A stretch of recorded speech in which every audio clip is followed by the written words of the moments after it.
pensar quanto a literatura pode fazer a diferença na sua vida? Mesmo que talvez você não perceba, ela está presente na sua linguagem, na sua comunicação, nas suas relações pessoais e profissionais e em diversos espaços dos quais você interage. E mais, a literatura dialoga com outras áreas, como o cinema e a fotografia, o jornalismo e a história. Enfim, a literatura é o mundo do possível. E é este mundo literário e suas infinitas possibilidades que eu lhe ofereço para você, através do mestrado em letras, que está com inscrições abertas até o dia 15 de junho. Inscreva-se já e deixe a literatura te levar para novos caminhos.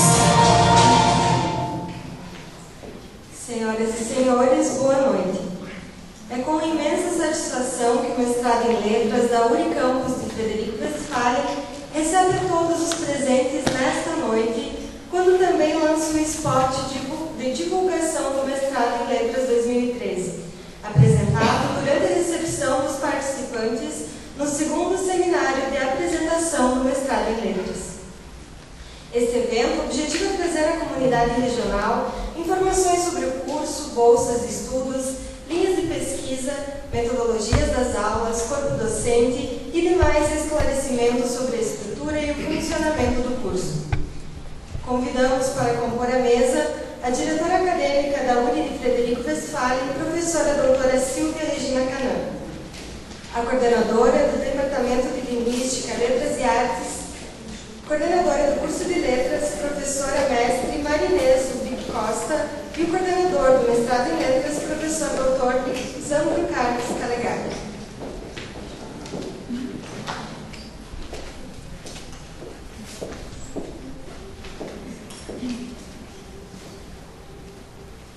Convidamos a professora Marinês Ubique Costa, coordenadora do Departamento de Linguística, Letras e Artes e coordenadora do curso de Letras, para dar as boas-vindas aos presentes.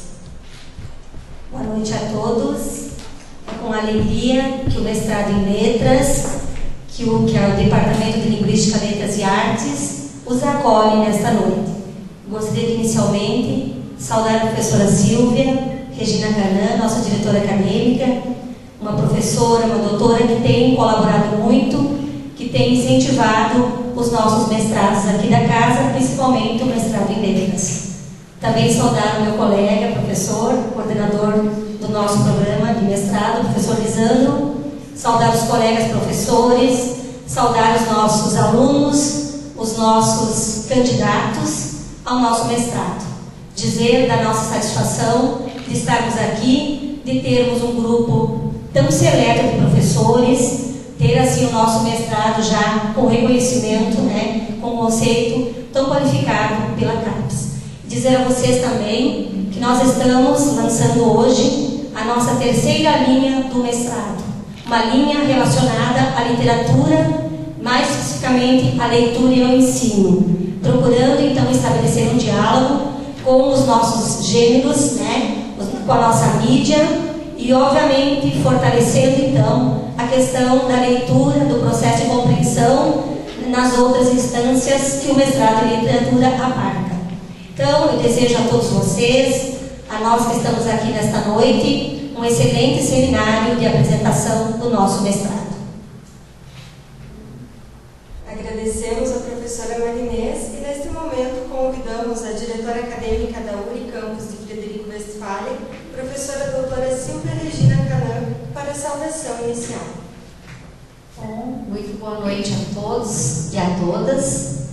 Gostaria então também de cumprimentar a professora Marinês Ubique Costa, que é coordenadora da área de conhecimento de Linguística, Letras e Artes aqui do nosso campus, e também uma batalhadora por esse mestrado em letras, porque apesar de não compor o corpo docente, ela sempre trabalha muito integrada com o curso de letras e o curso de mestrado.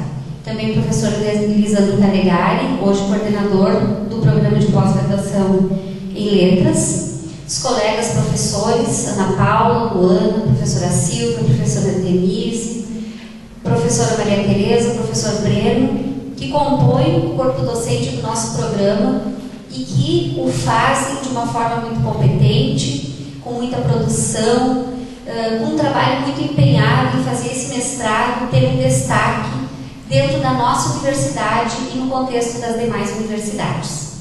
Eu fico muito feliz em estar aqui hoje. Posso dizer para vocês que, mesmo não sendo professora deste programa, porque não tenho formação nesta área, eu penso que os programas de pós-graduação, eles são hoje essenciais, não só para nós termos o título de universidade, porque isso é um pré-requisito que o Ministério da Educação nos impõe, mas porque os mestrados, eles trazem um diferencial na pesquisa e na construção do conhecimento para as universidades.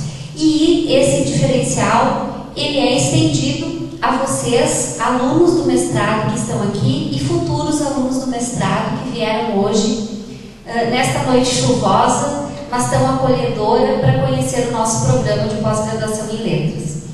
A URI se sente muito feliz em tê-los aqui, e mais ainda em ver que vocês estão frequentando um curso de excelência.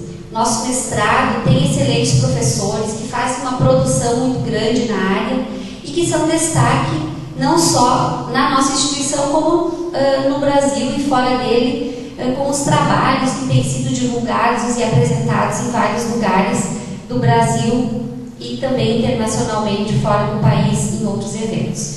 Então, gente, só isso já seria o suficiente para vocês estarem aqui. Muito mais do que motivo, isso é um orgulho para nós e certamente para quem já está frequentando o mestrado, e tenho certeza que para os futuros alunos também, porque vocês irão aprender muito nesta área. Então, o nosso desejo hoje é que este bate-papo que a gente vai fazer aqui, para que vocês conheçam a proposta desse programa, os encante e os traga para a URI para fazer o mestrado em letras. Obrigada pela oportunidade de cumprimentar a todos e desejo que tenhamos um ótimo evento. Agradecemos a professora Silvia Regina Canã e aos demais professores que compuseram a mesa de abertura do segundo seminário de apresentação do mestrado em letras da URI, a qual se desfaz nesse momento, e solicitamos que o professor Lisandro Carlos Calegari proceda à apresentação do mestrado em letras 2013, destacando o corpo docente, a estrutura e o foco do curso.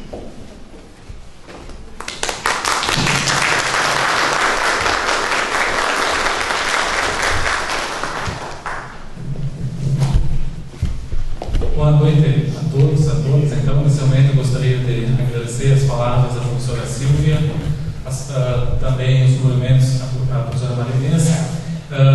Gostaria também de agradecer a presença dos nossos alunos que aqui estão, que de certa forma também estão nos ajudando a fazer propaganda no nosso curso.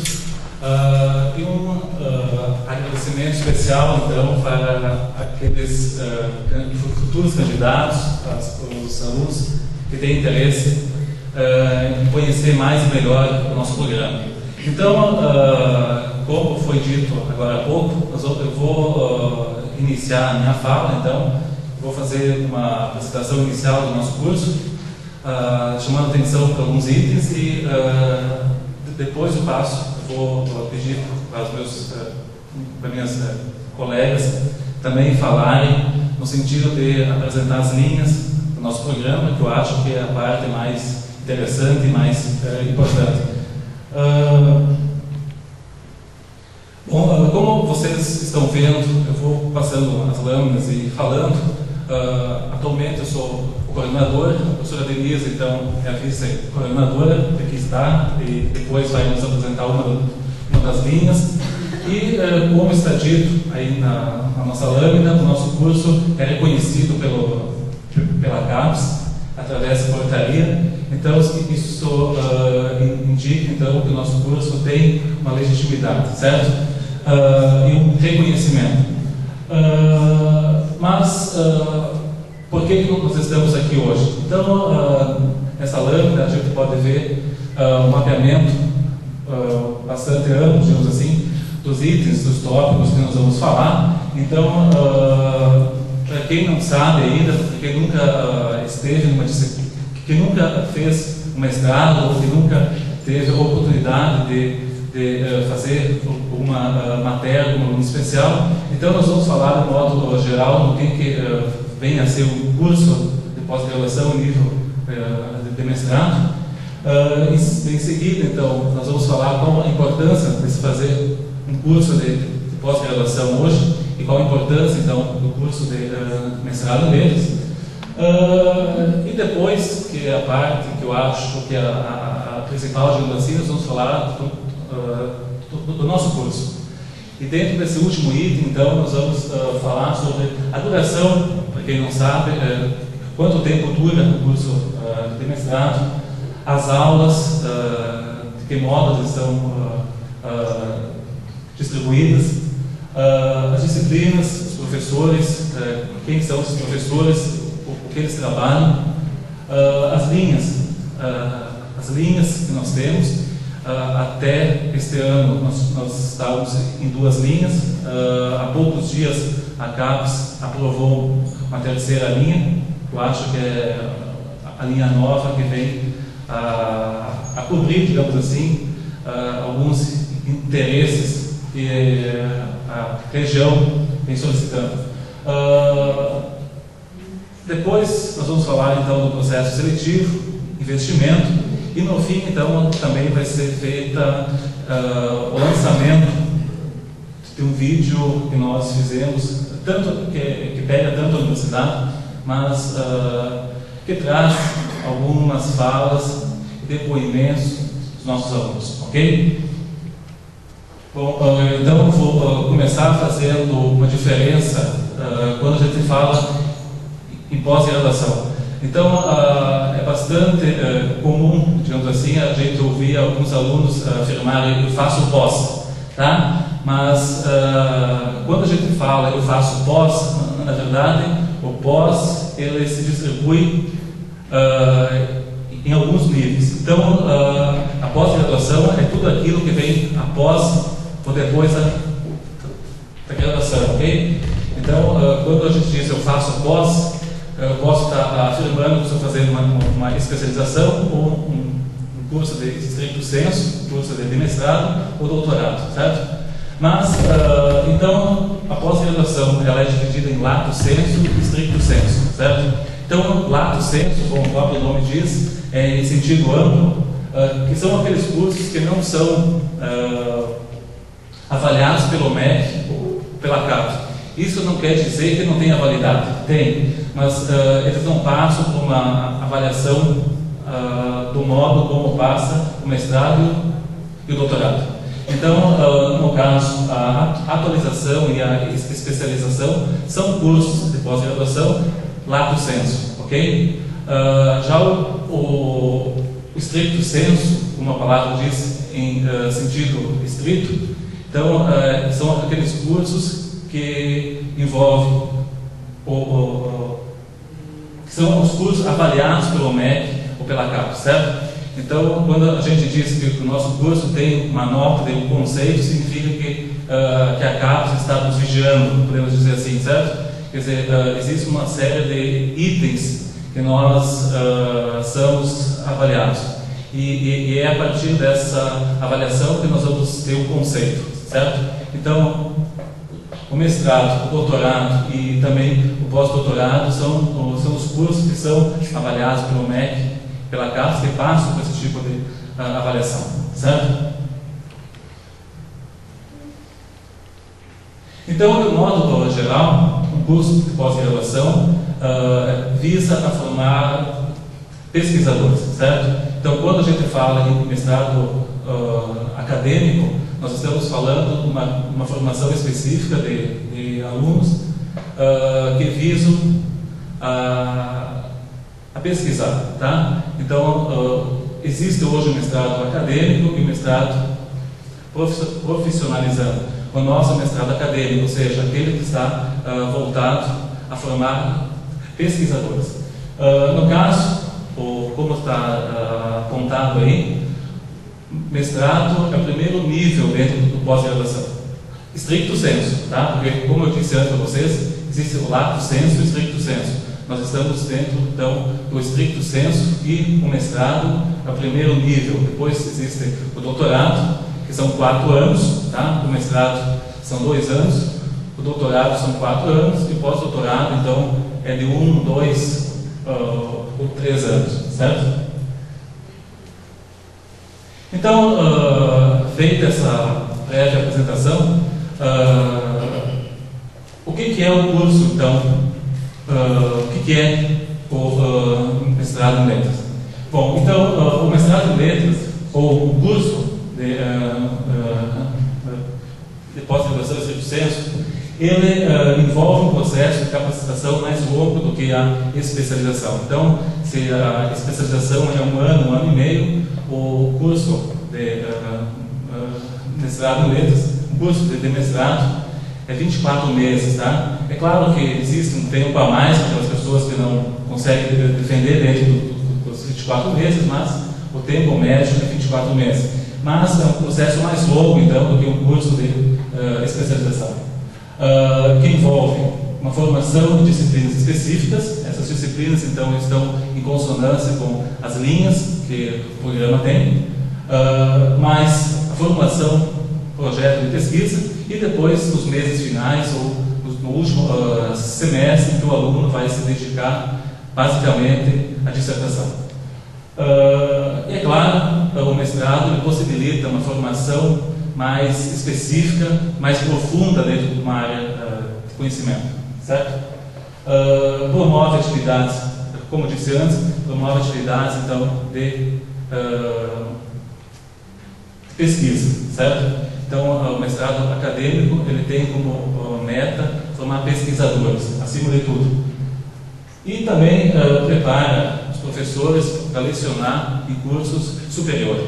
Então, aqui nós temos uma das características do curso de pós-graduação, mas também é uma vantagem também, como nós vamos ver a seguir, porque no momento que você tem um mestrado, um doutorado, você pode se candidatar a uma vaga em uma universidade ou em colégios técnicos, e as possibilidades, então, aumentam. Bom, é claro, então, já que eu estou tocando nesse assunto, quais são as vantagens, então, de se fazer um mestrado? Bom, aqui eu apontei algumas, não são apenas essas, mas as principais. Ascensão profissional, certo? Hoje não basta apenas ter uma graduação, a pós-graduação é sempre bem-vinda. Maiores e melhores oportunidades no mercado de trabalho, certo? Então, se você tem a graduação, você fica limitado a um certo espaço. Agora, no momento que você tem mestrado, um doutorado, as portas se abrem, podemos dizer assim. Os salários são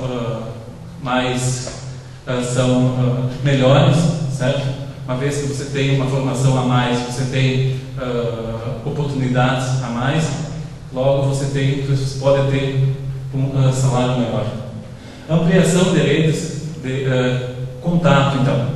Isso é uma prática que a gente costuma fazer dentro do nosso curso, quer dizer, o contato que nós temos com vários pesquisadores. Isso não fica restrito apenas aos professores, mas aos alunos também. Então, no nosso curso, geralmente, todos os anos, a gente reúne os alunos e sai para apresentar trabalhos, certo? Então, essas viagens, digamos assim, elas têm em vista conhecer novos ambientes acadêmicos, mas também conhecer novos pesquisadores. Então, muitas vezes a gente vai em um congresso, apresenta a sua comunicação numa sala e passa a conhecer as pesquisas que outros alunos fazem, certo? Isso é bom.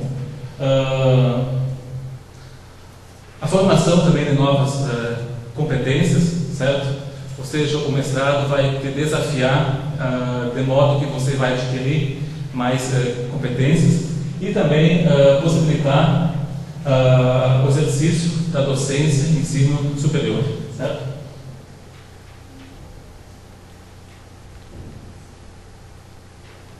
Bom, agora eu vou falar especificamente do nosso curso de pós-graduação. Então, vocês têm aí, como eu disse antes, o pós-graduação, estricto sensu, é avaliado pela CAPES, que é a Coordenação de Aperfeiçoamento do Pessoal do Ensino Superior. Então, o nosso curso hoje está avaliado com nota 3, tá? Mas aqui convém chamar a atenção que a nota 3 é dentro de uma escala de 1 a 5, certo? Ou de 2 a 5. Tá? Então, como o nosso curso não tem doutorado, então a nota máxima que nós podemos ter é 5, certo? Se nós tivéssemos o curso de doutorado, então essa média ia para 7. Tá? Então, resumindo, nós somos nota 3 dentro de uma escala de até 5, ok? Então, a nossa pretensão então, é sempre melhorar, aperfeiçoar cada vez mais, de modo que nós tenhamos uma nota mais satisfatória. No caso, a nossa intenção agora é passar uma nota 4. Nós quase fomos, mas falta pouco agora. A área de concentração. Então, um curso de pós-graduação em ciência está organizado em torno de uma área de concentração. No caso, a nossa é literatura comparada, certo? Porque é a área, é o campo de investigação que possibilita a interdisciplinaridade, ou seja, possibilita o diálogo da literatura com outras áreas, com outros campos do conhecimento. Isso nós vamos ver, isso vai se tornar bastante nítido quando nós apresentarmos as linhas, as nossas linhas aqui no nosso mestrado. A propósito, como eu vinha falando antes, nós temos 3 linhas de pesquisa, 2 mais antigas, podemos dizer assim, embora não sejam tão antigas assim, que é literatura, história e memória, certo? Depois nós vamos falar mais a respeito de cada uma delas. A segunda linha é comparativa de processos culturais, e a nova linha que nós batalhamos, digamos assim, para que ela fosse colocada nossa grade, é essa última que vocês estão vendo, leitura, linguagens e ensino, certo? Ou seja, a dimensão do ensino, ela passa então a vigorar dentro do nosso mestrado. E a estrutura então do nosso curso. Então, nos 2 primeiros semestres, o aluno ele cursa disciplinas específicas dentro da sua área de interesse, certo? Então nós temos agora 3 linhas. Então o aluno que entrar em 2013, ele vai começar a fazer as matérias que nós chamamos de gerais específicas, ou de domínio obrigatório e opcionais. Mas as opcionais não significam que o aluno pode optar, significa que o aluno é dirigido a fazer as matérias que se encaixam melhor dentro da sua linha, da sua área de interesse. Depois, no final do 2º semestre, ou já no 3º semestre, o aluno faz um projeto de dissertação, e também, ao longo do 3º semestre, o aluno ele vai preparar um texto base para fazer a qualificação, certo? Então, conforme o nosso regimento, o aluno agora tem que fazer o projeto, mais 2 capítulos da dissertação. Ao final, ou ao longo do 3º semestre, então o aluno vai qualificar. O que é a qualificação? É uma primeira banca em que o aluno passa, certo? Então, o aluno faz o projeto de pesquisa, tendo um professor orientador. Feito o projeto de pesquisa, ele começa a escrever o seu texto, e depois é formada uma banca em que o aluno vai fazer uma primeira defesa do seu texto básico. E por fim, claro, depois no 4º semestre, ao longo do 4º semestre, então, tem a defesa final do trabalho. Bom, o público-alvo, então, quem pode se inscrever no nosso curso de mestrado em letras? Existe uma lista aqui de áreas que vocês vão ver que pode parecer absurdo, mas não é. Depois, quando nós falarmos sobre as linhas de pesquisa, vocês vão ver que é possível, sim, essas áreas conversarem com a literatura. No caso, quem é formado em letras, óbvio, mas quem é formado também em cinema e artes, filosofia, geografia, história, jornalismo, psicologia e teologia. Então são os cursos que as nossas linhas respondem, digamos assim, ok? Bom, uma coisa que eu já disse antes para vocês, mas convém chamar a atenção aqui, é que o nosso curso, então, ele, não apenas o nosso, mas qualquer estrito senso, qualquer curso de mestrado em letras, ele tem em média 24 meses, certo? Quer dizer, quem está pensando em fazer curso de mestrado tem que se preparar para mais ou menos esse tempo, 24 meses. Caso o aluno não consiga fazer o trabalho dentro desse prazo, ele pode pedir um tempo a mais, certo? Mas o recomendável é, no máximo, ou em média, 24 meses. Porque também o tempo que o aluno fica dentro do curso de mestrado é um dos requisitos, um dos itens, digamos assim, a partir do qual nós somos avaliados, certo? O aluno também tem que fazer matérias ou disciplinas de modo que ele cumpra 24 créditos em disciplinas obrigatórias e eletivas, ok? Bom, desde o ano passado, as turmas, então, elas têm aula apenas um dia por semana. Tá? Até no passado, as aulas eram às quintas-feiras à tarde, sexta e sábado.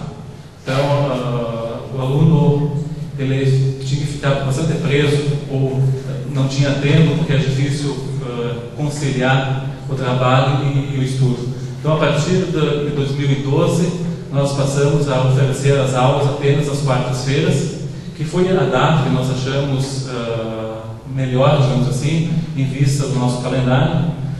Então, a partir da última turma do ano passado, então os alunos fazem aula apenas às quartas-feiras, manhã, tarde e noite. E a perspectiva é que a turma que vai iniciar em 2013 comece também, ou aliás, a turma que vai iniciar em agosto, também tem as aulas apenas às quartas-feiras, certo? Então, é um dia por semana, a gente já vai antecipando para que aquelas pessoas que têm algum emprego possam ser organizadas de modo que a quarta-feira fique livre, entre aspas, livre, porque se fizer algum mestrado não vai ficar tão livre assim. Tá? Então, a ideia é que as quartas, candidato, o aluno possa ser organizado de modo que fique na quarta-feira livre para fazer o mestrado. Isso também, pelas nossas contas, como eu chamei a atenção para vocês antes, o aluno tem que fechar 24 créditos. E às vezes as aulas, só as quartas-feiras, não dá conta de fechar esses créditos. Então, a nossa estratégia foi dar um curso intensivo, uma matéria intensiva em janeiro, certo? Pega 3, 4 dias em que o aluno tem aula o dia todo. Então, 5? Tá bom, 5 então. Então, é uma semana que o aluno tem aula e ele consegue fechar então esses créditos. Os professores, então, o quadro docente então é formado por professores permanentes e professores colaboradores. Os colaboradores, como nós vamos ver em seguida, são aqueles ou que dão aula, ou que orientam, ou que pesquisam, certo? Aqui nós temos um quadro dos atuais professores e no passado eu não chamei a atenção para ser dado, mas em breve a maioria dos nossos professores vai ter pós-doutorado, certo? Então nós temos 4 professores, a Ana Paula, a Denise, a Luana e a Maria Tereza estão fazendo pós-doutorado, certo? E, ou seja, em breve nós vamos ter um quadro de professores ainda mais qualificado do que nós temos. Mas o que convém chamar a atenção aqui nessa lista é o que esses professores trabalham. Porque a partir daquilo que esses professores trabalham é que se monta, que se forma as linhas de pesquisa. No caso, então, a Ana Paula trabalha a literatura brasileira e africana, história, sociedade e violência. Já o professor Breno, que está aqui, é professor da história ele trabalha então história regional, imigração e colonização. A Denise então trabalha identidade cultural, literaturas pós-coloniais e afro-brasileira. Isso. E a Denise também trabalha com literatura de língua inglesa, tá? Então quem estuda, quem tem interesse em língua também pode agregar então língua e literatura, certo? Então a Denise é uma das professoras que trabalha com literatura de língua inglesa. A Edith então é professora no mestrado em educação, mas também ela dá disciplinas no nosso curso. Ela trabalha então com gestão e formação de professores. Eu, no caso, trabalho com literatura contemporânea, literatura de minorias, o tema da violência e as teorias do trauma. Como vocês podem ver, tanto a Ana Paula, quanto eu, quanto a Luana, a gente trabalha a questão da violência. Então, é um diálogo bastante produtivo que nós temos dentro do nosso curso. Mas a Luana, então, ela trabalha literatura contemporânea, literatura também de minorias, história e sociedade. A Maria Tereza, que atualmente também está fazendo pós-doutorado, ela é da área da análise do discurso e trabalha com o tema da memória, comparativo, tradução, análise do discurso. E a professora Maria, então, a TT, como é chamada, ela também trabalha literatura de língua espanhola, tá? Então nós temos a Denise, que trabalha literatura de língua inglesa, e a Tereza, então, trabalha literatura de língua espanhola. E a Silvia, então, que é professora nova no nosso programa, então ela trabalha literatura histórica, literatura brasileira e africana, e também literatura infantil. Também nós temos professores colaboradores que vêm eventualmente no nosso curso dar aulas, ministrar cursos, orientar alunos que estão. No caso, hoje nós temos o professor André, que é docente na UESC, na Bahia, trabalha a questão de literatura e história, literatura, memória e espaço autobiográfico. O Antônio Carlos é da área da geografia, então trabalha o tema, o assunto da territorialidade, que é um assunto também que a professora Denise aborda, estuda, trabalha. E nós temos também o professor Marcelo Marinho, que é da Federal da Fronteira Sul, aqui de Chapecó, e estuda também a questão da literatura e cultura regionais e também tradução. Bom, agora nós vamos passar para as linhas de pesquisa do nosso programa. E nós dividimos a fala, então eu vou convidar a Denise, né? A Denise, então, para continuar a fala. Depois, ao final, quem tiver alguma dúvida, nós vamos abrir espaço, então, para questionamentos. Obrigado.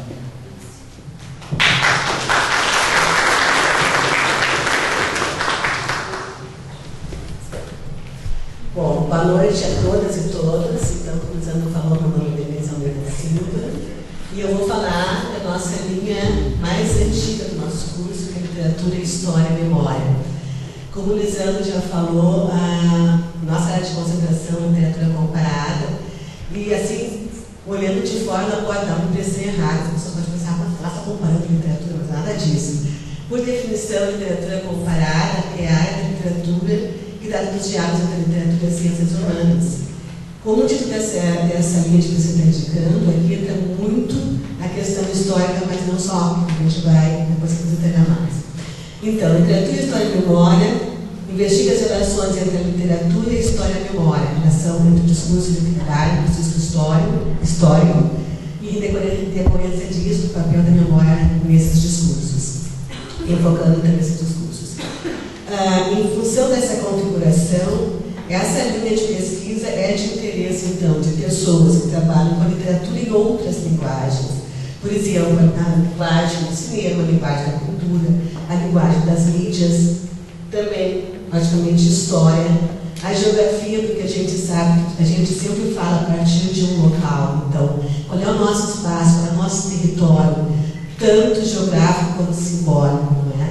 Então, isso também vai entrar na questão dessa linha de pesquisa. Eu, particularmente, trabalho em literatura e identidade bastante. É o que eu estou pensando no pós-doutorado. A questão, então, do jornalismo, também nós temos alguns jornalistas que estão trabalhando nessa área. A psicologia também vem dar um outro aspecto nesse diálogo. E a teologia. Se nós pensarmos na teologia, daqui a pouco eu vou mostrar para vocês a sumária de revistas em que tem um diálogo bem grande da literatura com a teologia. E na Ampol é uma das grandes áreas de pessoas também dentro da área de letras. Bom, literatura, história e memória continuando ainda, aborda como de memória, e esse, tanto no aspecto individual como coletivo, a gente pode visitar um ponto de vista da memória cultural, memória geracional, da pós-memória, enfim, o estudo da memória é bastante rico, engloba vários aspectos. Também as inter-relações recíprocas e constitutivas entre intelectualidade, identidade e memória.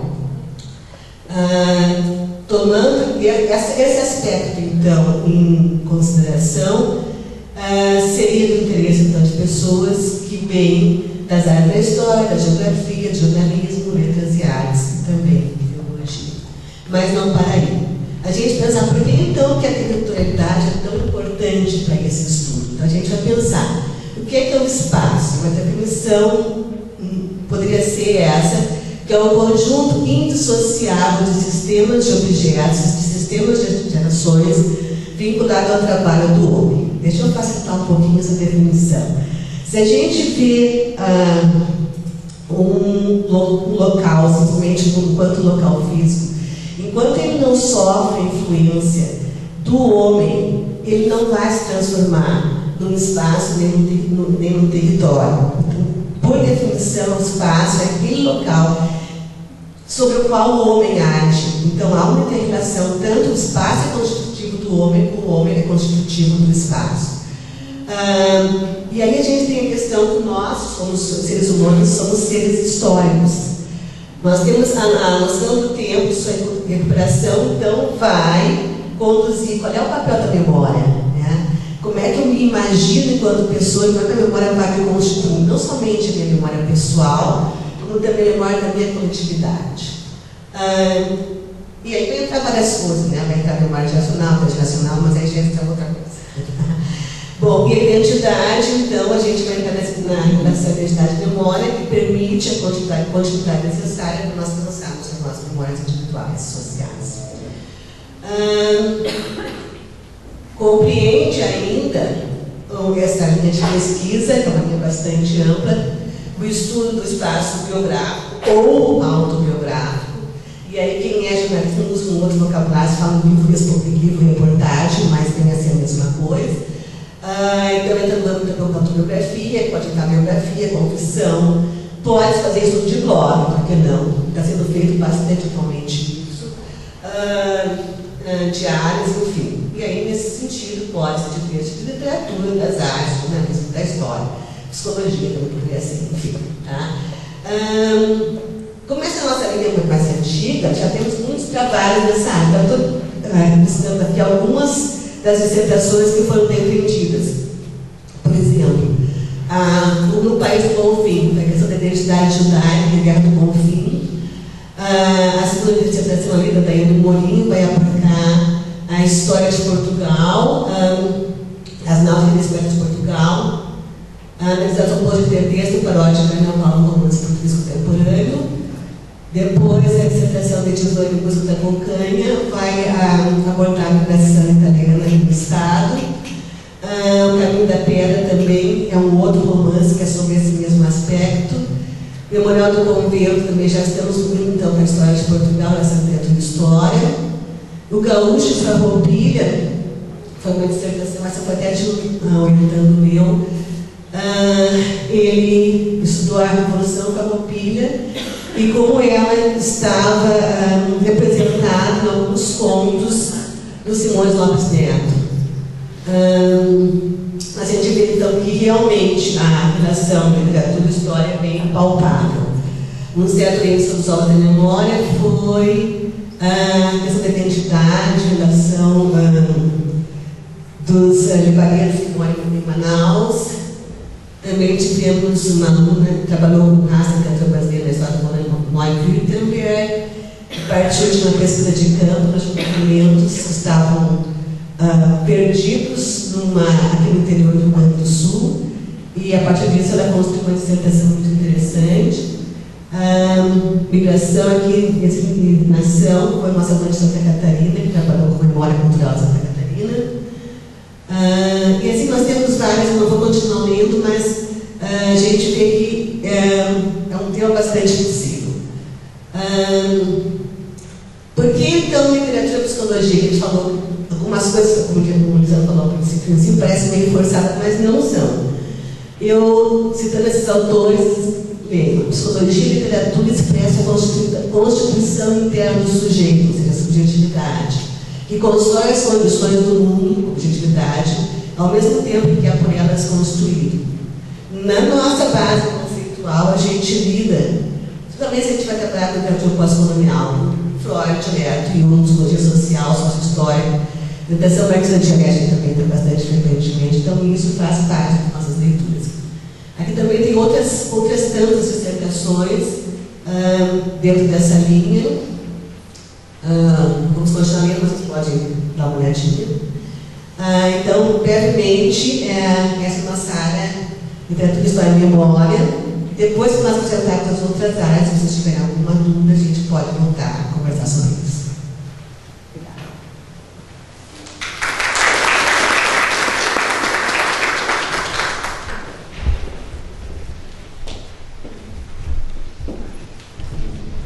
Agradecemos a exposição e convidamos a professora doutora Maria Tereza Veloso para explanar sobre a linha de pesquisa comparatismo e processos culturais. Boa noite a todas e todos. Prazer reencontrá-los neste momento que é tão importante para o programa de pós-graduação em Letras e Literatura Comparada. Bom, me cabe conversar com vocês sobre a segunda linha de pesquisa do nosso programa, que é justamente a de comparatismo e processos culturais. Primeiro vou me situar. Eu não falo especificamente da área de literatura, porque a minha formação é na área de linguística aplicada. Então, de alguma forma, eu tenho algum vínculo com a linha nova que está surgindo por aí.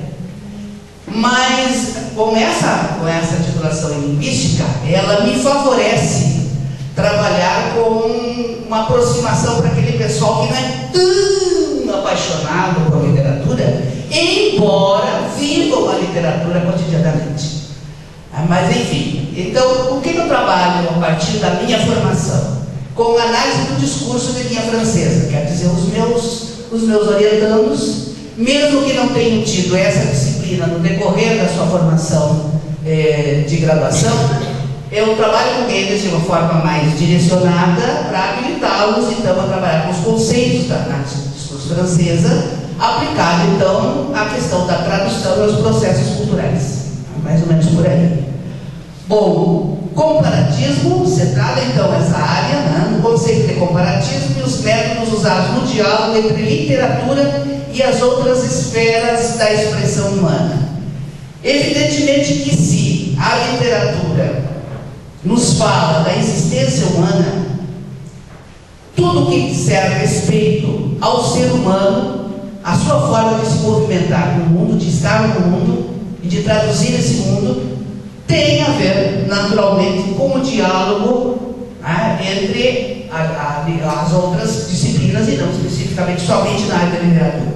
Como eu trabalho com análise do discurso, e o tripé da análise do discurso francesa está amparado na linguística, na psicanálise e no aspecto ideológico, como no materialismo histórico, então, de certa forma, eu dialogo também com o espaço, com a memória, com a interdiscursividade. Então, isso está presente no nosso trabalho de pesquisa sempre. Entender os discursos e seu valor simbólico, as interrelações entre cultura e poder, os deslocamentos e as territorialidades. Comparando obras literárias não apenas traduzidas por questão de idioma do espanhol para o português, ou vice-versa, ou do inglês para o português e vice-versa, mas também a questão do discurso naquilo que ele tem de parafrástico e polissêmico. O nosso trabalho é procurar a polissemia dos discursos, seja na tradução, né, ou seja na versão.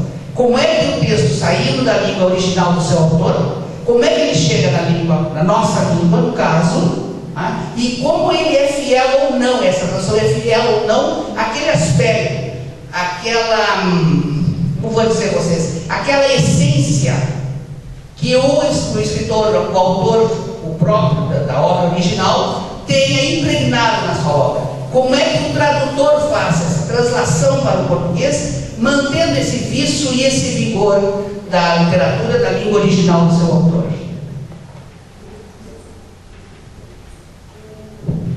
Bom, multiculturalismo, diversidade, diferença, agenciamento e território.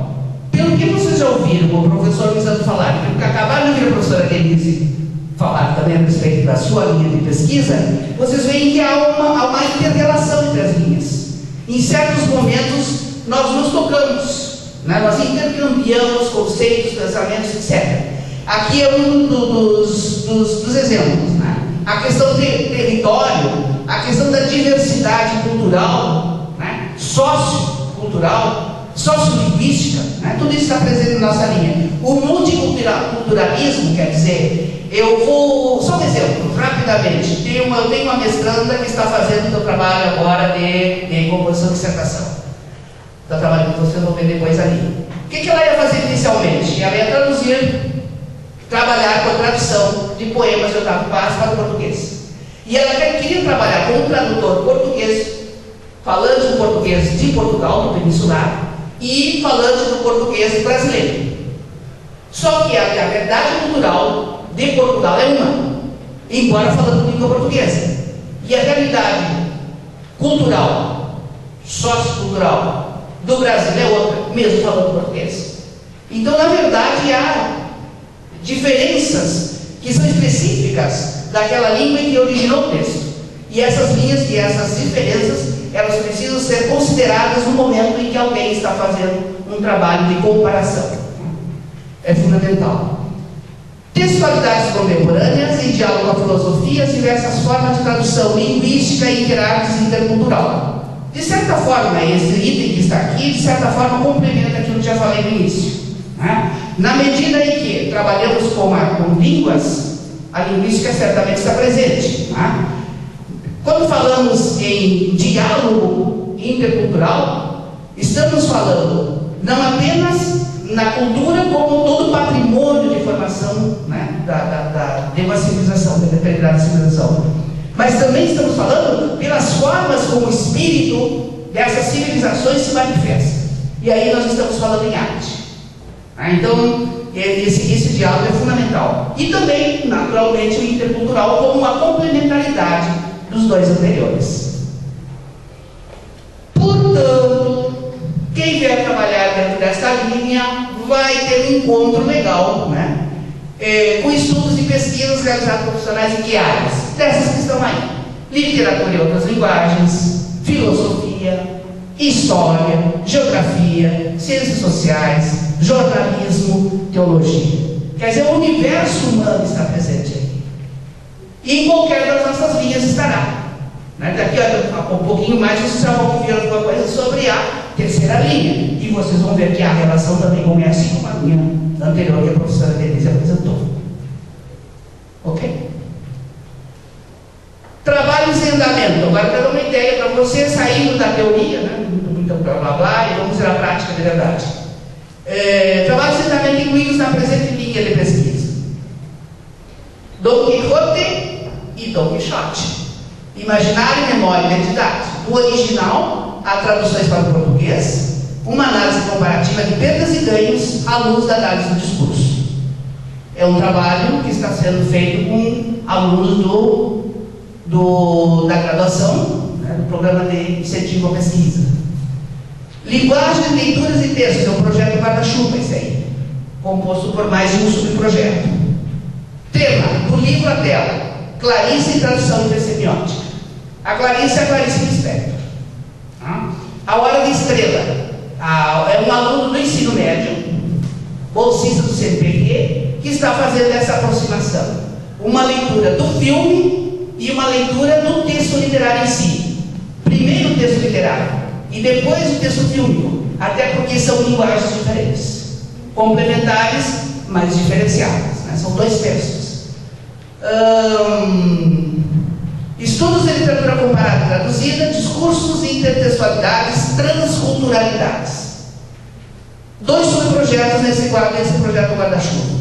Um deles, o discurso especular em traduções de Don Quixote de La Mancha e 100 anos de solidão.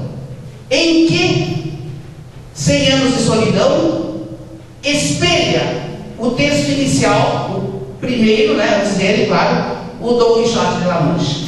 Em que aspectos esses dois textos se espelham um no outro, ou o posterior se espelha no anterior? Que recursos linguísticos, semânticos estão presentes?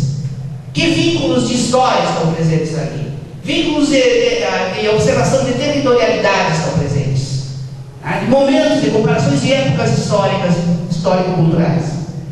O outro subprojeto, Residência na Terra, de Pablo Neruda em português. Análise comparativa de recursos linguísticos e poéticos discursivos na língua 2, na L2.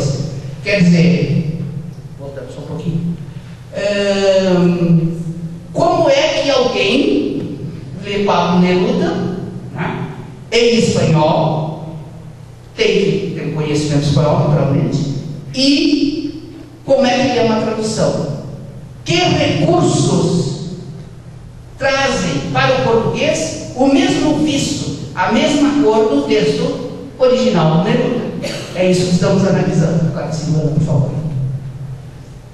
Orientações de dissertação já concluídas que tiveram essa linha de pesquisa como percurso. Camilo de Carli, do discurso original ao discurso traduzido. Uma análise discursiva de Pedro Páramo, de Rufo, pelo viés da memória e da subjetividade. 2 itens caros à análise do discurso, que é a questão da memória e a questão do sujeito, da subjetividade.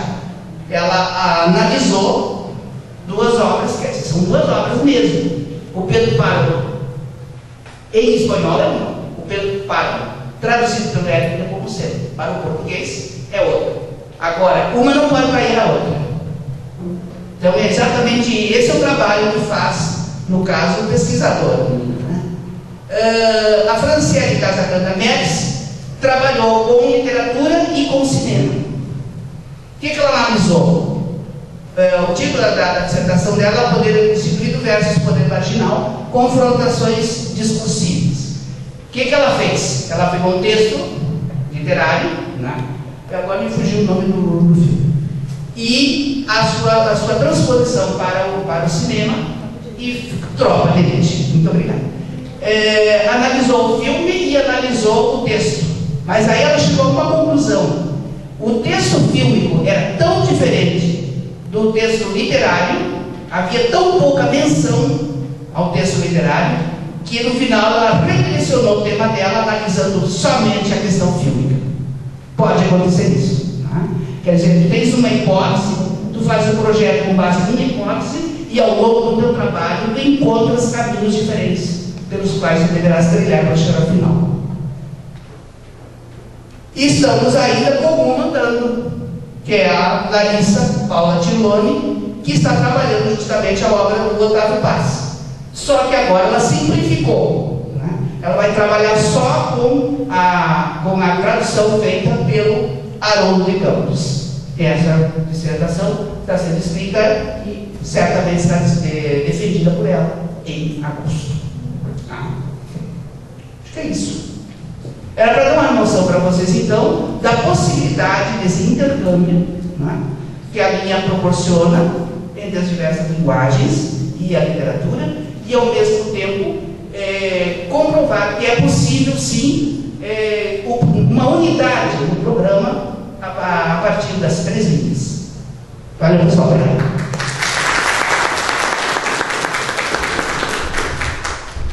Agradecemos a apresentação e convidamos a professora doutora Luana Teixeira Porto para destacar o enfoque da linha de pesquisa, literatura, linguagens e ensino. Boa noite a todos. É com muita satisfação que o mestrado em Letras inaugura hoje e torna pública a aprovação da 3ª linha do mestrado em Letras. Uma linha que vem satisfazer uma demanda social e uma demanda regional. Quem atua na educação sabe o quanto é difícil formar leitores, o quanto as propostas pedagógicas registradas nos livros didáticos de literatura e língua portuguesa mostram-se insuficientes para tornar os nossos alunos leitores aptos a entender textos, entendendo que texto é qualquer manifestação verbal e visual. E é com esse objetivo de tentar formar professores capacitados a formar leitores que nós programamos essa 3ª linha de pesquisa, que é leitura, linguagens e ensino. Sabemos que os textos são construídos com linguagem verbal, linguagem visual, e cabe a nós, pesquisadores da área de letras, transcrevermos cada um dos elementos que faz com que uma história em quadrinhos seja diferente de um romance, de uma novela ou de uma narrativa fílmica. E é esse propósito de tornar esses objetos culturais, esses objetos verbo-visuais compreensíveis ao leitor, que fez com que nós propuséssemos essa nova linha de pesquisa. O objetivo dela não é apenas estudar as especificidades desses textos que são construídos com linguagem verbal e linguagem visual. O objetivo é maior, é preparar professores capazes de tornar a leitura desses tipos de textos viável no processo de ensino na educação básica e no ensino superior. Essa demanda é uma demanda que já está registrada nas próprias avaliações do SAEB, do Enem, do próprio Exame Nacional da Educação Superior, ENAD, que mostra quanto os nossos estudantes da educação básica e do ensino superior são deficitários quando se pensa o nível de leitura que cada um deles apresenta. Então é um momento que o nosso mestrado em letras pensa a pesquisa como uma forma de não só solucionar os problemas de leitura, mas avaliar propostas de ensino-aprendizagem voltadas para o processo de compreensão dos textos, voltado, enfim, para a leitura. Então, a nossa proposta da 3ª linha, ela centra-se na investigação dos processos de leitura e ensino. E nesse sentido, nós vamos discutir a formação do leitor. Esse leitor que não vai estar apto apenas a ler um texto literário, mas deve estar apto para ler uma história em quadrinhos, para ler uma narrativa da telenovela, para ler uma narrativa de um filme, de uma obra cinematográfica. Então é esse leitor que vai passar a ser o nosso também objeto de reflexão, visando a qualificação do professor que atua na educação básica e no ensino superior do século XXI. É esse profissional que nós queremos abarcar agora. Esse professor que vai dar conta de criar e avaliar propostas de ensino voltadas para o exame dos textos e para a formação de leitor que tenha que ser competente. Essa proposta ainda abarca o estudo de gêneros literários e não literários. Sabemos que a nossa área de concentração é a literatura comparada. E a base da literatura comparada é pôr em diálogo a literatura com outras áreas do conhecimento e com outros tipos de texto. Então é o momento que nós vamos abarcar os gêneros literários e os não literários. É o momento que cada um de vocês vai poder cotejar uma história narrativa literária com uma narrativa como as da Divina Mafalda. É o momento que nós vamos colocar lado a lado gêneros literários e não literários, pensando na formação do leitor. E aqui nós vamos dar um espaço maior para os textos que fazem parte da literatura infantil, a letra de canção, que é um texto extremamente rico, que merece estudo, não só por aquele que é formado na área de letras, mas quem pensa a cultura popular de um modo geral, para quem pensa a música, embora nós não, pela formação não possamos estudar a música em si, mas nós podemos estudar a letra da canção, que é um tipo de texto, a telenovela, que é também um tipo de narrativa, o teatro, as histórias em quadrinho e os textos da mídia online, que são textos que muitos de nossos alunos convivem diariamente, são textos que precisam se tornar também objeto de pesquisa acadêmica. Essa linha de pesquisa pesquisa ela vai envolver várias disciplinas. E nessas disciplinas pensadas para essa formação específica, nós estamos prevendo a discussão sobre as concepções de linguagem. O que é linguagem para quem é formado na área de letras, literatura? O que é linguagem quando se pensa a área das mídias? O que é linguagem quando se pensa a perspectiva linguística? Existem vários conceitos de linguagem. Isso interessa de modo especial porque as linguagens formam os textos. Nós temos que saber que tipo de linguagem cada texto vai explorar e qual é o conceito de linguagem que nós podemos explorar para entender cada um dos textos. As linguagens da mídia, entendendo mídia como a internet, como o rádio, a televisão, os textos veiculados nesses suportes nos interessam também como objeto de estudo. Os gêneros textuais midiáticos, orais e escritos, um programa de TV, um programa no rádio também pode ser objeto de reflexão. As questões que envolvem a literatura na escola, como a literatura é abordada na escola, como que se forma esse leitor, como que se forma o professor de literatura na escola. Analisar também a prática de ensino da literatura na realidade pedagógica. Será que, por exemplo, as propostas pedagógicas dos livros didáticos dão conta de formar um leitor competente? Se o livro didático que é distribuído nas escolas não é suficiente, que outros materiais podem ser oferecidos numa educação que formem leitores competentes? Essa linha de pesquisa vai poder abarcar reflexões como essas. Outros focos importantes que nos parecem contribuir para a formação de um mestre em letras envolvem assuntos como a seleção de obras literárias. Muitos de nós sabemos que os leitores talvez não gostem de literatura porque as obras que lhes são oferecidas não são obras interessantes. Então, quais são os critérios que nós podemos adotar para fazer com que nós tenhamos leitores de literatura e leitores de outros textos? A gente sabe que nem todos gostam de ler literatura, mas muitos dos nossos alunos gostam de ler tirinhas e quadrinho. Qual é a diferença desses textos? Como que nós podemos ampliar os horizontes de expectativa dos nossos alunos e fazer com que eles tenham uma variação cada vez maior de gêneros textuais para a leitura e para deleite? Pensamos ainda na literatura infanto-juvenil, na formação do leitor, a importância desses tipos de texto na formação do leitor, na formação do sujeito. As metodologias de leitura da literatura infanto-juvenil, que critérios podemos adotar para formar uma aula, ou elaborar uma aula que seja atrativa, que forme leitores e que desenvolva habilidades relativas à compreensão e também à interpretação de textos. Que propostas pedagógicas podem tornar os textos mais atraentes para os nossos alunos? Será que nós podemos analisar, através dessa linha de pesquisa, um blog, um material didático oferecido aos alunos e que não esteja na plataforma de livro didático, e sim no CD ou uma plataforma interativa? Essas reflexões vão fazer parte dos nossos trabalhos nessa linha. Envolve ainda uma reflexão sobre formação do leitor. O que é leitor, o que é neoleitor? Como que nós construímos os cânones, a seleção de obras que são tidas como exemplares para serem estudadas e quais são as implicações da formação de um cânone e, consequentemente, a exclusão de um número significativo de obras, a relação entre família, escola, professor e indústria cultural na formação do leitor. Se o nosso aluno da escola pública não tem uma família de leitores, com certeza é mais difícil que ele se torne um grande leitor. Como que nós podemos refletir sobre isso, apresentar propostas que podem modificar esse cenário? Práticas de leitura, formação do leitor e exames de avaliação discente. Em que medida questões como a do Enem ou questões de avaliação como a do SAEB influenciam uma leitura mais simplista ou uma leitura que não dê conta da especificidade dos textos? Será que esses exames avaliativos estão propondo a formação de leitores competentes ou apenas de leitores que sejam decodificadores de palavras? Em que sentido essas avaliações contribuem para que nós tenhamos cada vez leitores menos proficientes?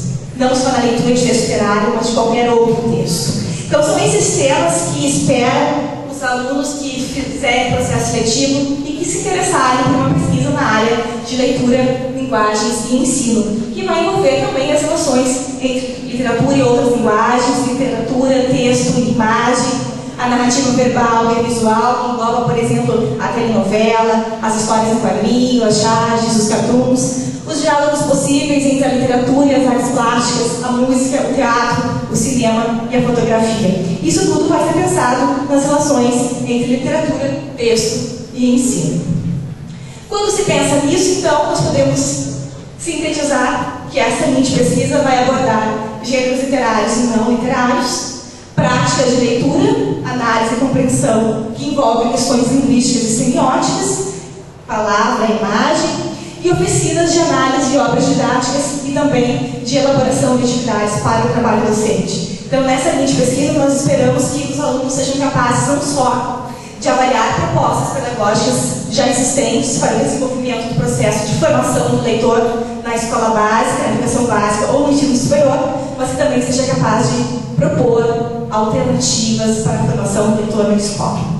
Nós temos uma grande expectativa com essa terceira linha de pesquisa e esperamos dessa forma fazer com que o mestrado em letras contribua para a qualificação do docente e de todos aqueles que se preocupam com a formação de leitores.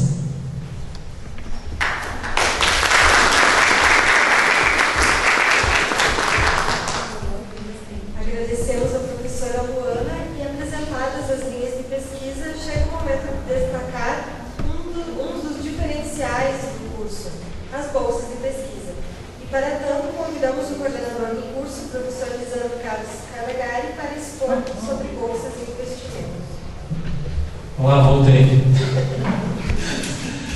Mas antes de eu falar das bolsas, vou chamar a atenção para algumas datas da nossa prova. Então, para nós, para vocês, para os alunos interessados entrar no mestrado, então a gente faz uma seleção e essa seleção, então, ela compreende uma prova escrita, certo? Que vai ser aplicada, então, o processo seletivo ocorre no dia 1, 2 e 3 de julho, certo? Então, no dia 1, pela parte da manhã, a partir das 8h30, nós temos a prova escrita e nós temos já um conjunto de textos que está aí no folder que vocês ganharam. Esses textos, eles estão no xerox que nós temos aqui numa livraria, certo? Então, caso alguém tenha algum tipo de dificuldade em encontrar esses textos, então eles podem ser encontrados, né, na pasta do xerox aqui na nossa livraria. Além da prova de conhecimento, para a seleção, nós fizemos também uma entrevista para conhecer melhor o candidato, certo? Avaliar os seus interesses, o que ele quer estudar, o que ele quer pesquisar, e a partir disso, então, a gente pode montar um mapa, digamos assim, das disciplinas que vão ser ofertadas, o que nós vamos abordar nas aulas. Então, no momento em que a gente faz essa entrevista, a gente conhece melhor os interesses dos alunos, a gente pode projetar um curso mais voltado, assim, para os seus interesses. No mesmo dia 1, então, 1º de julho, de manhã o aluno faz a prova escrita e à tarde já começa as entrevistas, então a partir das 14 horas. E também é solicitado a análise do currículo vitae, também é avaliado esse item a partir de uma tabela que nós temos, e também a carta de intenções. Então, quando o aluno fizer a sua inscrição, ele vai ver lá que existe um dos requisitos, é uma carta de intenção, em que o aluno vai escrever uma folha, duas, apresentando os motivos por que está querendo fazer o mestrado. Então, nos primeiros dias do mês de julho, a gente faz o processo seletivo, e no dia 4, que é numa quinta-feira, então a gente faz a divulgação dos resultados. As matrículas são de 8 a 10 de julho e a perspectiva de início das aulas é 7 de agosto. Embora alguns alunos vamos contar com a ideia de que algum aluno queira fazer apenas como aluno especial. Então, existe também um prazo em que o aluno pode se matricular como aluno especial, e que ele vai fazer uma disciplina ou duas. É claro, cada semestre pode fazer uma matéria, uma disciplina, e depois, quando efetivamente entrar no mestrado, esses créditos vão ser contados também. Mas existe então também, caso um aluno não fique dentro do número de vagas, porque nós temos, são 15 vagas anualmente, então caso um aluno não fique dentro desse número de vagas e queira fazer uma disciplina ou duas ao longo do semestre, ele pode. Nós temos, inclusive aqui, alunos que fizeram uma disciplina no semestre passado, nesse semestre estão fazendo uma outra disciplina e agora vai fazer um processo seletivo. Quer dizer, essas matérias não são jogadas fora, ao contrário, elas são aproveitadas. Então, como está destacado aí, são 15 vagas, certo? Bom, agora vem a parte mais dura, digamos assim, nós vamos lá, é sobre o investimento. Antes de vocês se assustarem com os valores, convém chamar a atenção que nós temos também bolsas de estudo, certo? Então, como o nosso curso de mestrado já tem 7 anos, a turma que ingressar agora em agosto de 2013 é a 8ª turma, certo? Então, em virtude desse tempo que nós temos mestrado, então nós conquistamos algumas bolsas. Então, para a seleção de 2013, nós vamos ter 4 bolsas integrais, tá? Então, quando a gente faz o processo seletivo, os alunos vão ser ranqueados, digamos assim, eles vão ficar dentro de uma ordem de classificação e os 4 primeiros alunos, então, ganham bolsas integrais. Mas também nós temos mais 4 taxas, tá? Essas taxas também, elas auxiliam o aluno no pagamento. Então, a seleção de 2013, nós vamos ter 4 bolsas integrais, mais 4 taxas, tá? Então, ao todo, nós vamos ter 8 bolsas. E mais uma bolsa que a universidade oferece para os funcionários, tá? Então, se nós tivermos uma turma cheia de 15 alunos, a universidade vai dar uma bolsa, e essa bolsa vai ser dividida entre os funcionários. Então, se nós tivermos apenas um funcionário, ele fica com toda a bolsa. Se nós tivermos 2 funcionários, é dividido ao meio, certo? E fora isso, então, aí nós temos os números, que são o seguinte: valor total do curso, 35.478. É tanto que nem sei o valor, mas esse valor pode ser dividido também em parcelas, tá? O aluno pode fazer em 30 vezes de 1.183 ou também em 24 vezes de 1.403. Claro, aqui tem os valores exatos. E também o que alguns alunos fazem eles pagam à vista, então tem um desconto de 25%, como vocês podem ver aí. Então o custo cai para um pouco mais de 26 mil. Okay?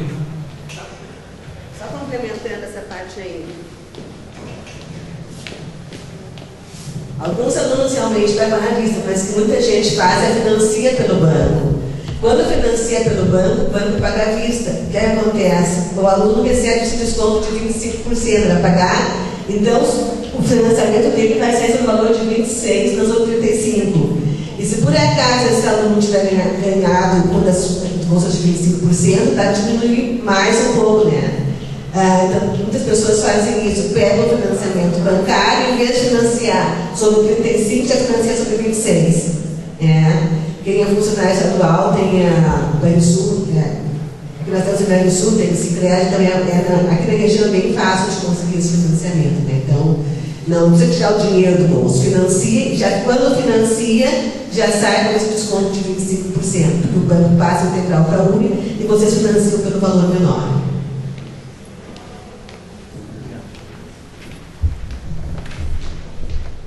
Bom, então esses são os valores.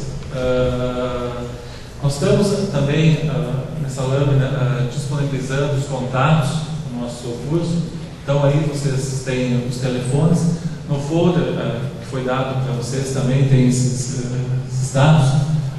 Então o telefone, a secretaria do mestrado em letras funciona de manhã e à tarde. O telefone é esse que está aí, 3744-9285. Nós temos também 2 e-mails, certo? Vocês podem tomar nota, mas quem tem o folder está no folder também. E o nosso endereço também, como está aí, Rua Assis Brasil, 709, prédio 8, ou seja, a Secretaria do Mestrado está localizada em cima do salão da DEAL, certo? Então é ali que funciona a Secretaria e também as salas de aula. Também nós estamos fazendo um constante trabalho de atualização sobre o processo seletivo e outras informações sobre o mestrado. Nós temos também o site, certo? Está aí. Então, nessa página nós temos vários dos requisitos, vários dos itens, várias das informações que nós falamos aqui, mas também especificamente sobre o processo seletivo. Nós temos o Facebook, que todo mundo tem hoje, exceto eu, mas todo mundo tem o Facebook. Tá? Então, o Facebook é o veículo em que nós estamos disponibilizando informações atualizadas sobre o mestrado. Acabou? Não acabou. Nós fizemos também um vídeo que nós vamos apresentar, não é? Oi? Sim?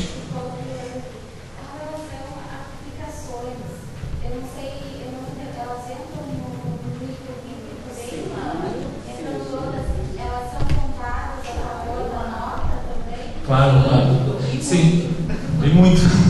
Assim, se você entrar na página do mestrado, você vai ver que existe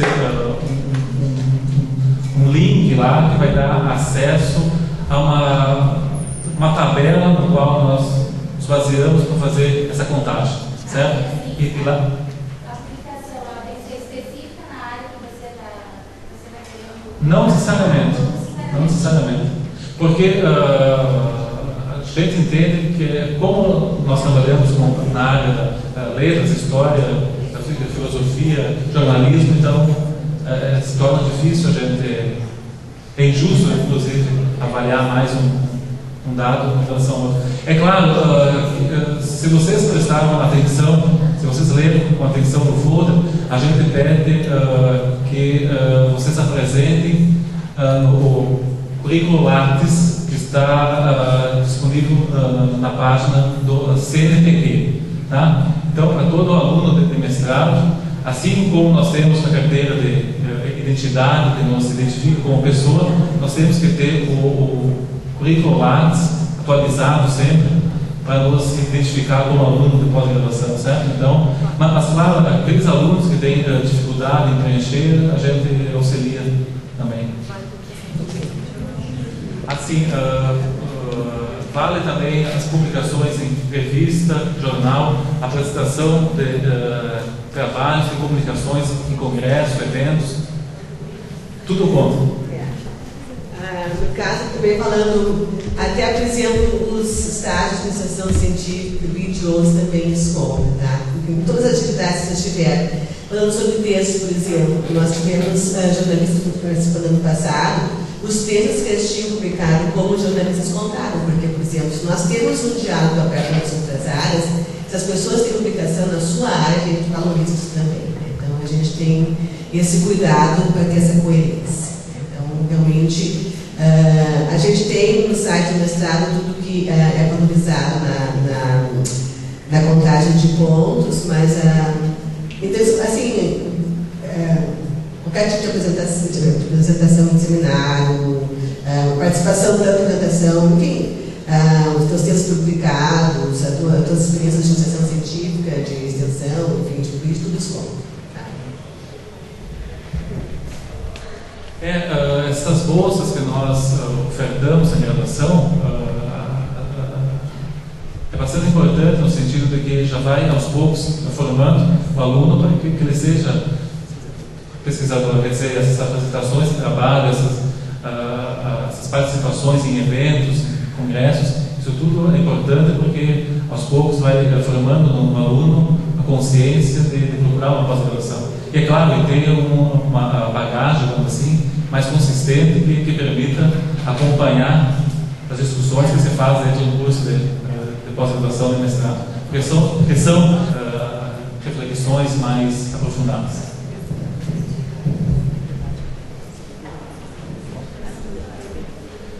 Não sei se a gente passa o vídeo agora, a gente abre perguntas. Tá, então, pessoal está me surpreendendo aqui, nós vamos passar um vídeo, então, tem 6, 7 minutos. Depois que esse vídeo for apresentado, nós vamos abrir, então, para dúvidas de vocês, os interessados podem fazer perguntas.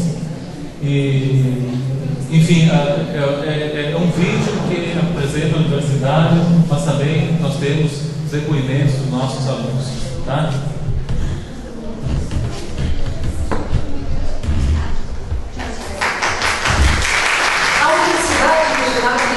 Do Alto Uruguai Transmissões, URI, tem oferecido formação profissional de qualidade e está atenta a demandas regionais. Em 2005, após oferecer com sucesso pós-graduações lato sensu na área de letras e desenvolvendo pesquisas sobre língua e literatura, a Unicampus de Frederico Westphalen constatou a necessidade de criação de mestrado em letras.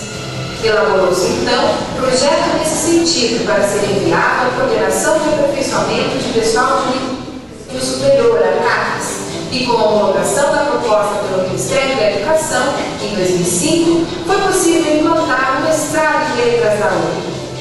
Após seleção de alunos, em julho de 2006, iniciaram as atividades letivas do mestrado na área de letras. De 2006 até hoje, o mestrado em letras da UNI já formou muitos mestres. Tendo como linha de concentração a literatura comparada, o mestrado em letras da UNI possibilita que profissionais de diferentes áreas possam desenvolver pesquisas acadêmicas na área de letras e afins.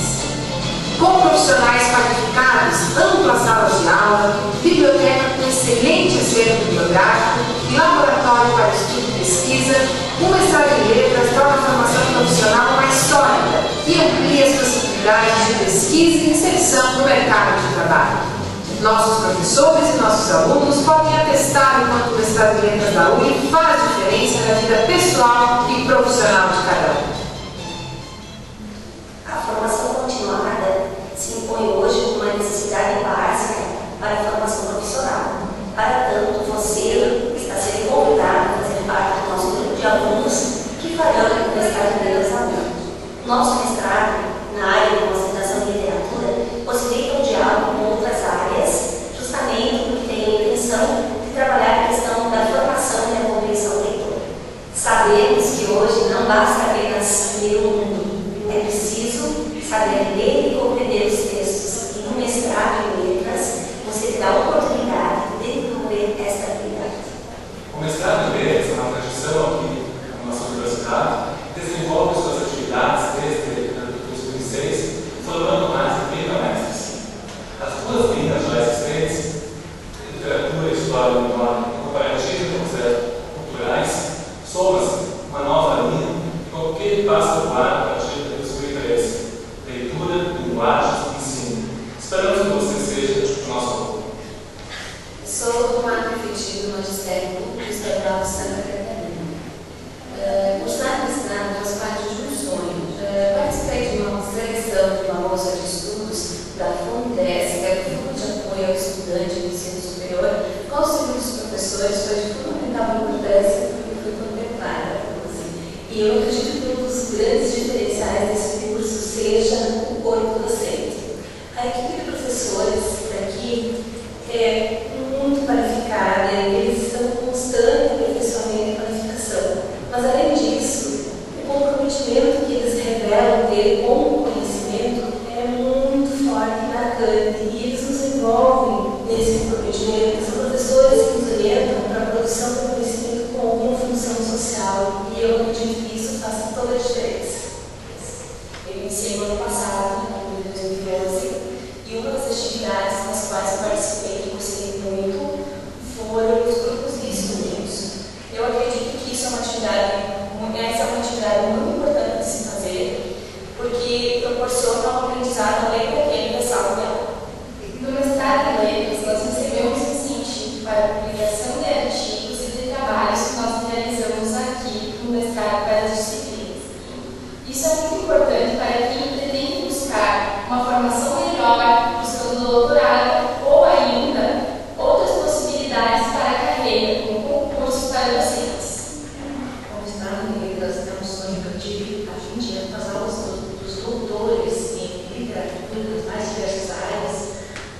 há um outro campo profissional para a gente, há uma outra visão de mundo para todos nós. E eu vejo que realmente é fundamental para a minha formação, tanto como professora, como ser humano e como educadora. Sou a segunda turma do mestrado em Letras, ingressei em 2007, me formei em 2009 e sou professora do Colégio Agrícola de Frederico Westphalen, escola vinculada à Universidade Federal de Santa Maria.